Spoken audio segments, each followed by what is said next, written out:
மாண்புமிகு தமிழ்நாட்டின் முதலமைச்சர்களுடைய வழிகாட்டுதலின்படி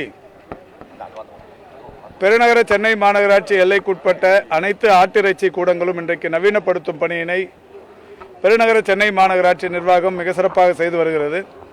வில்லிவாக்கம் ஆட்டிறைச்சி கூடமாக இருந்தாலும் பெரம்பூர் ஆட்டிறைச்சி கூடமாக இருந்தாலும் எல்லா ஆட்டிறைச்சி கூடங்களும் இன்றைக்கு நவீனப்படுத்தப்பட்டு வருகிற சூழலில் சைதாப்பேட்டையில் இருக்கிற இந்த ஆட்டிறைச்சி கூடத்தை பொறுத்தவரை 1960களில் உருவான ஒன்று.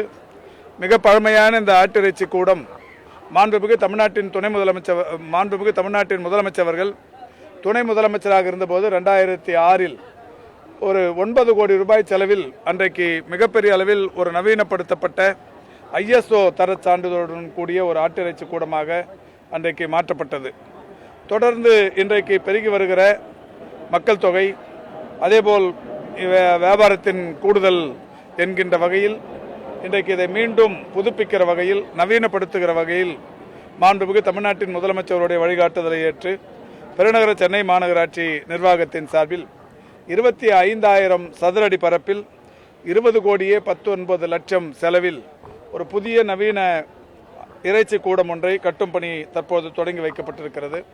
பெருநகர சென்னை மாநகராட்சியின் வணக்கத்திற்குரிய மேயர் அவர்கள், தென்சென்னை நாடாளுமன்ற உறுப்பினர் பெருமதிப்புக்குரிய தமிழச்சி தங்கபாண்டியன் அவர்கள், மரியாதைக்குரிய இந்த மண்டலத்தின் தலைவர் 10வது மண்டலத்தின் தலைவர் திரு துரைராஜ் கிருஷ்ணமூர்த்தி முதலானோர், பெருநகர சென்னை மாநகராட்சியின் ஆணையர் அவர்களுடைய தலைமையில் துணை ஆணையர் இணை ஆணையர்கள் பங்கேற்க இந்த சிறப்புமிக்க நிகழ்ச்சி நடைபெற்றிருக்கிறது.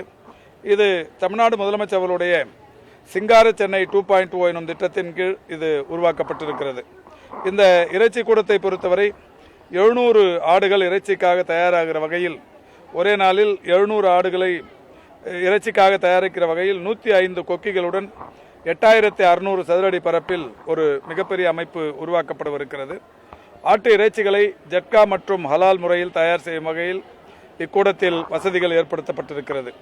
அதேபோன்று இறைச்சியை குளிரூட்டி பதப்படுத்தும் முறையும் கோல்டு ஸ்டோரேஜ் என்கின்ற வகையில் பதப்படுத்தி வைப்பதற்குரிய வசதிகளும் செய்யப்பட்டிருக்கிறது.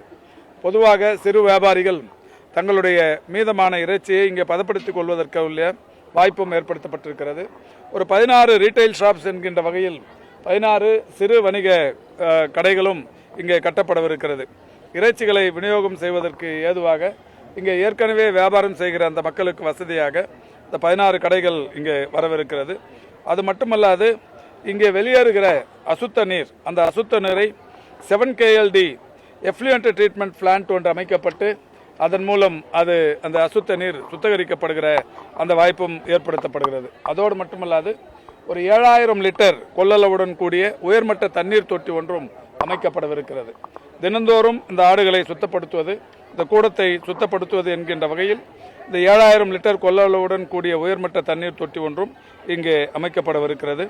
இது ஓராண்டில் கட்டி முடிக்கப்படும் என்று ஒப்பந்தக்காரர்கள் சொல்லியிருந்தாலும் ஒரு 10 மாத காலத்திற்குள்ளாகவே இதை கட்டி பயன்பாட்டுக்கு கொண்டு வருவது என்கின்ற வகையில் இந்த பணிகள் இப்பொழுது தொடங்கப்பட்டிருக்கிறது.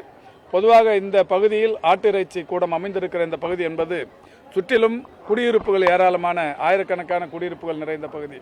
ஜோதியம்மாள் நகர், ஜோகி தோட்டம், நெருப்புமேடு, செட்டி தோட்டம் என்கின்ற இந்த 4 குடியிருப்புகளை பொறுத்தவரை ஏறத்தாழ 3000 குடிசை பகுதி குடியிருப்புகள் இருக்கிற பகுதி. எனவே இங்கே இந்த பணியை விரைந்து முடித்து இது போக்குவரத்துக்கு இடையூறு இல்லாமல் செய்கிற வகையில் மாநகராட்சி நிர்வாகம், குறிப்பாக ஆணையர் அவர்கள் அதற்கான திட்டமிடுதலை செய்திருக்கிறார்கள். அந்த வகையில் இந்த பணி இப்பொழுது மிக சிறப்பாக தொடங்கப்பட்டிருக்கிறது.